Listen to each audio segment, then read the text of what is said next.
সময় আমাদের কাছে একটা খবর আইছে যে রবিচন্দ্র গ্রামে একটা পুকুরে বস্ত্রহীন অবস্থায় একটা মহিলা, বৃদ্ধ মহিলা মৃত্যু অবস্থায় জলের মধ্যে বাসমান অবস্থায় পড়ে আছে।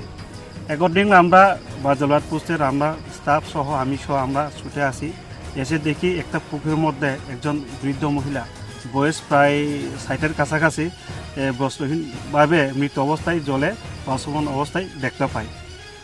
তবে আমরা সঙ্গে সঙ্গেই গ্রামের যারা নিকটবর্তী প্রতিবেশীরা আছেন সবাইকে জিজ্ঞাসা করি, কিন্তু তারা কেউ মহিলাটাকে চিহ্নিত করতে পারেনি।